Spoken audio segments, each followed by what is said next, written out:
নমস্কার বন্ধুরা, সর্বগুণ সম্পন্নার আরেকটি ভিডিওতে আপনাদের সবাইকে স্বাগত জানাই।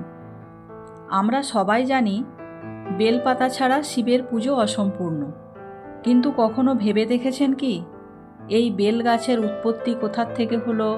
এই বেলপাতা কেন এত পবিত্র? এই বেলপাতা শিবের কেন এত প্রিয়? এই বেলপাতার 3টি পত্রকের কোন কোন দেবতার অবস্থান? আমাদের মধ্যে অধিকাংশ লোকেরই এর উত্তর জানা নেই। আজকের ভিডিওটি ভালো করে শুনলে আপনারা সমস্ত প্রশ্নের উত্তর পেয়ে যাবেন। প্রথমেই জেনে নেব এই বেলগাছের উৎপত্তি সম্পর্কে। হিন্দু ধর্মে বেলগাছকে অত্যন্ত পবিত্র মনে করা হয়। একটি জনপ্রিয় কাহিনী অনুসারে একসময় মা পার্বতী গভীর তপস্যায় নিমগ্ন ছিলেন। দীর্ঘ তপস্যার ফলে তাঁর শরীর থেকে ঘামের ফোঁটা ঝরে পড়ে।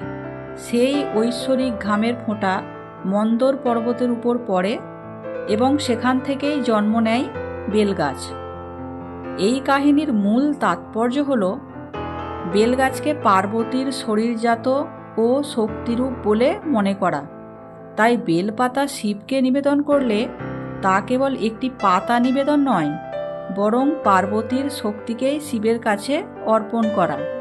এবার জেনে নেব বেলপাতায় কোন কোন দেবীর অধিষ্ঠান। কিছু শৈব ও তান্ত্রিক বিশ্বাসে বলা হয় বেলপাতার মধ্যে 5টি দেবশক্তি বিরাজমান: গিরিজা, মহেশ্বরী, ক্ষীণানয়নী, পার্বতী এবং গৌরী। এরা মূলত দেবী শক্তির বিভিন্ন রূপ, অর্থাৎ বেলপাতা দেবীর বহুরূপী শক্তির প্রতীক। এর কারণেই বেলপাতাকে পূর্ণ দেবীত্বের প্রতীক বলা হয়। সাধারণত 5 পাতাযুক্ত বেলপাতা বা 7 পাতাযুক্ত বেলপাতা যেমন পুজোতে অশুভ বলে মনে করা হয় বা পুজোয় এটি গ্রাহ্য হয় না, তেমনি 3 পাতাযুক্ত বেলপাতাতেই কেবল পুজো হয়ে থাকে এবং এটিকেই পবিত্র বলে মনে করা হয়। এখন আমরা জেনে নেব এই 3 বেলপাতাযুক্ত 3টি পাতায় কোন কোন দেবতার অধিষ্ঠান এবং কেনই বা এটি এত পবিত্র পুজো দেওয়ার জন্য।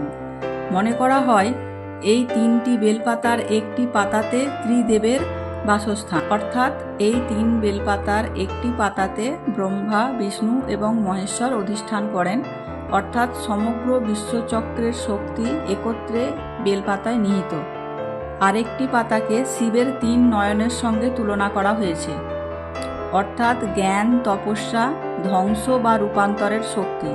যেমন শিবের 3য় নয়ন অজ্ঞান ও অহংকারকে দগ্ধ করে, তেমনি বেলপাতাও আধ্যাত্মিক জাগরণের প্রতীক। আরেকটি পাতাকে ত্রিগুণের সঙ্গে তুলনা করা হয়েছে, যেমন সত্ত্ব, রজ, তম এই 3টি গুণ। এই 3টি গুণকে এই বেলপাতার ত্রিপত্রকের একটি পত্রকের প্রকৃতির সঙ্গে তুলনা করা হয়েছে। শিবকে বেলপাতা নিবেদন মানে নিজের সমস্ত গুণ, দোষ, অহংকার ও কর্মফল তাঁর চরণে সমর্পণ করা হয়। এখন প্রশ্ন হলো, শিব কেন বেলপাতা এত পছন্দ করেন? আমরা আগেই ব্যাখ্যা করলাম যে এটি পার্বতীর শক্তির প্রতীক। আর তাছাড়া শিবের 3 পাতার একটি পাতায় শিবের ত্রিনেত্রকে স্মরণ করায়। আর তাছাড়া বেলগাছ ঔষধি গুণে সমৃদ্ধ, তাই এটি পবিত্রতার প্রতীক। বেলপাতার শীতল প্রকৃতি শিবের তেজ ও অগ্নিশক্তির ভারসাম্য রক্ষা করে বলে অনেকে ব্যাখ্যা করে থাকেন। শাস্ত্রে এই বেলপাতার মাহাত্ম্য একটি বিখ্যাত শ্লোক আছে: ত্রিদলং ত্রিগুণাকারং ত্রিনেত্রং চ ত্রিজায়ুধম ত্রিজন্ম পাপ সংহারং একবিল্লং শিবার্পণম। অর্থাৎ এই 3 পাতা বিশিষ্ট 3 গুণের প্রতীক ত্রিনয়নধারী ও ত্রিশূলধারী শিবকে একটি বেলপাতা অর্পণ করলে 3 জন্মের পাপ নাশ হয়। এখানে বেলপাতার আধ্যাত্মিক গুরুত্বকে অত্যন্ত উচ্চ মর্যাদা দেওয়া হয়েছে।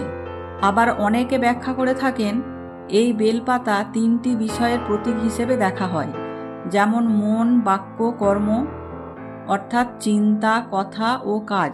শিবকে বেলপাতা অর্পণ মানে নিজের মন, বাক্য ও কর্মকে শুদ্ধ করে ঈশ্বরের কাছে সমর্পণ করা।